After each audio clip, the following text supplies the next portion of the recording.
Gundam.tk presents High Grade Anksha. Hey, what's up again, everybody? It's Robert184, 2 R's 2 B's from Gundam Reviews.net. And as the Unicorn Gundam gets out of the way, because even though it is his anime, Episode 5 certainly had some interesting moments from the Anksha here. You've already seen the unbox, the parts in the mobile suit, and the transformation, and now I'll give you all the good and bad things that I could think of for this kit, so that you can make a call whether it's something you want to buy for yourself, and of course, let me know your thoughts and other people your thoughts down below. To kick things off with the negatives, I think when you open up a larger HGUC box like this, and then you see an A plate that's only got one color in it, I'd say that that's a little bit disappointing and just sort of a sign of problems to come. And also outside of that, I thought there was going to be all sorts of interesting, unique plates here, and it's just there's a lot of copies, so there's not that much variety, but overall, the plates are certainly well designed, and I'd say that certainly the MSs as well. Just the kind of thing where you'd expect a little bit more variety. At least I was slightly disappointed when I cracked open the box itself. On to the posability though, and probably the biggest issue has got to just be its ankles. Every once in a while you get a Gundam and you just can't get them to stand up straight because they're always going to be leaning left or right, and this one just seems to be that same issue. The ankles are going to move, but they're a little bit tricky, and the fact that it's got those hips, he's got a simple hip section, so you wouldn't think that it would cause that many issues. But anyway, he's not going to move that well, and he's not going to have that many posing options because he's got such high heels on, and he's only got that little bit of surface area on the toes, on the heels that are actually touching down. Whether you've only got 3 or whatever, it's still going to be a problem on the ground compared to in the air. Speaking of the hips, they could be better. We've seen kits today where they move in every which way, but in this one it's just an old school pop on the side. I do like the parts here, the flaps that are on the side of the hips, those are looking good even though they're not a part of the waist section. Just seems a little bit lacking there, lacking in almost every other way except for the ridiculous factor, if you know what I mean there. But on to the rest, you've got a lack of weapons overall. I'd say that the binders, for whatever reason, just came across as a little bit so-so for me. When they're on the MS mode, I thought it looked great. Perhaps a beam rifle or something could have been cool. But on the other hand, they're certainly going to add when it's in its transform mode, so I think that's an important part of differentiating this from previous discs that we've seen. But for whatever reason, I just thought it looked better when all the focus was just on the shoulders and the head and those cool little accessories shooting out of the legs. But ultimately, what's going to be the biggest killer for this thing, and you may be able to see it here, that you've got the white parts coming up over here on these seals. These ones are a little bit awkward. These ones are trying to cover up a whole bunch of 3D spaces, and it's the number of seals in a kit like this. If you're going to be spending $2,600 and you're getting a fair amount of plastic and you're getting a monocolored A plate, you'd think that you could be getting some of the other things. The arms should have some orange color wraps to them, as should the legs and the thrusters, never mind that Earth Federation mark there on the waist section. But it's more just the white. When you've got a big chunk down there on the feet, I mean, this should be a piece of plastic instead of a seal. And especially just the fact that they're trying to tell you to cover it up. You're covering up all these things that are in 3D, and you'd think of, as purveyors of 3D models, that they'd be sort of realizing that instead of covering something up with 15 bends in it and you've got these little pieces with slices all over the place so that you have to have even a chance of getting it on right, that it's the kind of thing, well, they should be saying either we omit it or we just put it in plastic. And then again, hopefully they'd be doing that if it does go master grade. And ultimately, what's the biggest complaint? Why don't you throw in your own joke about that waist section protruding right there down below? But back to MS mode, where I've got to say that this guy right out of the box was just a lot of fun.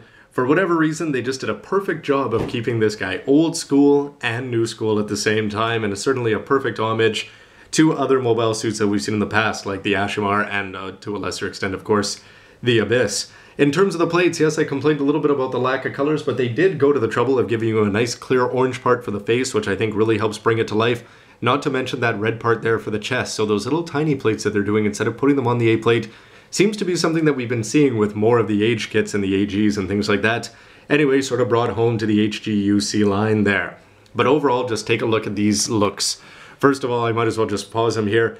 The shoulders and the head, it's so cool to see that head no matter what angle you look at it from. It's got a great, well-defined Decepticon-looking face in there. The clear orange and the fact that you've got the 2 tones of green there for the jewel on the head, and the fact that it's going to look cool no matter which angle you put it at.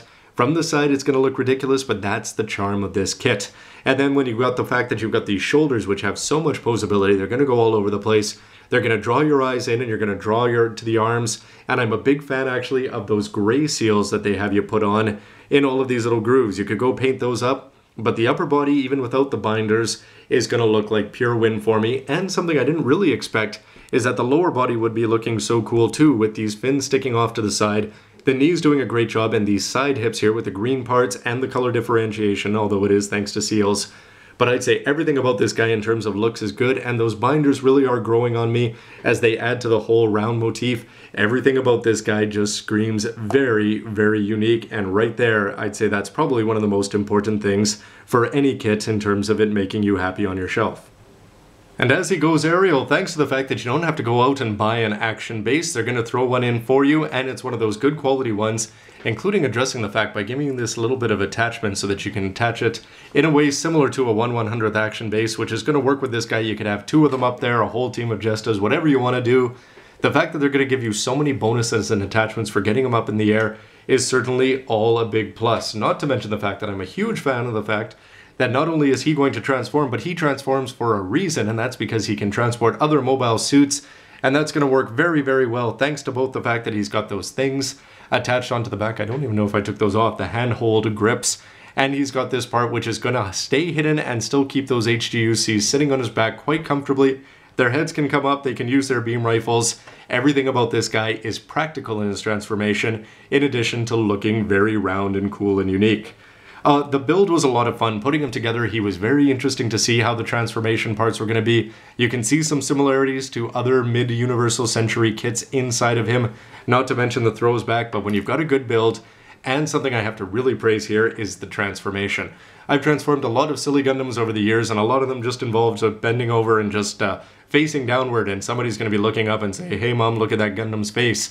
And you've got legs that look like legs, but this guy, the upper body is completely hidden. Now, it's hidden in the form of a donut, which I'm sure some people are going to think is silly, but I, on the other hand, think it's a big plus, and those legs are going to do a pretty good job of folding up underneath. Bonuses like the way the chest opens up there, the fact that you've got pegs to keep this gray part of the backpack attached in. You've got these little tiny spaces here that when you seal up the shoulders, they're going to fit in perfectly. You can just see those little bits of separation so that you can get almost a perfect snug fit for the head and the shoulders and that whole circle there. Everything about that is looking great, and the legs, which looked, okay, perhaps a little bit too leggish, all of a sudden look perfectly plausible when you're trying to take a Gundam and put him on top, and he's got leg rest, foot rest, and not to mention the handles that they're going to be throwing in. And it's a transformation that's easy, fun, and something that you'd actually probably use. And it's the kind of thing, if you're talking about multiple sales, Bandai certainly did a good job with this one, because you could have one in either mode and one getting ridden, I suppose, and all that's going to do is look really, really good if you were to take 2 or 3 of them and pop them on an action base like this.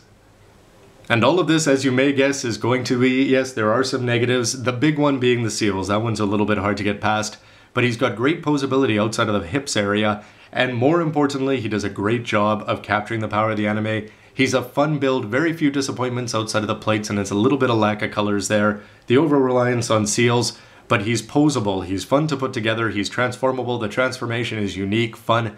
The overall looks of this mobile suit, I should go look up who the designer was. Anyway, just fantastic work with this one, taking that old school design and updating it and just making it seem plausible, cool as a war machine. Never mind just something that's got spikes in all the right places, and that ultimately is the sign of a cool Gundam. Forget about the lack of weapons and the lack of other things that it's got. It's got tons of bonuses as a kit, and it's gonna look great, and ultimately, that's the most important thing for me, and probably for other people as well. So on to future speculation, which is always fun. One of the big knocks against this was the seals for me, but I think this is the kind of thing that it would just be screaming for being addressed properly in a master grade form. You know that they'd have enough space, especially with this being already oversized. But what do you think are the odds of us getting this in master grade? We've seen quite a few from Unicorn, although not as many as you'd think, especially in terms of the grunts, even though some of them are quite popular on both sides of the war. But anyway, this one, would he be worth it? Would he be carrying something?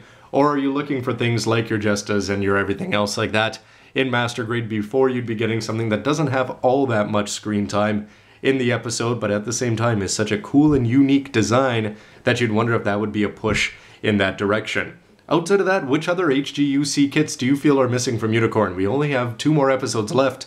We've got that bonus of the 7th one coming up. Anyway, it's certainly the most important thing, probably the highest compliment that I could play to this is, and there was a time where I thought I'd buy all the kits from Unicorn when it came out in HGUC. They've done a great job of getting them out, labeling the packages properly like that, and starting with the Kashatria.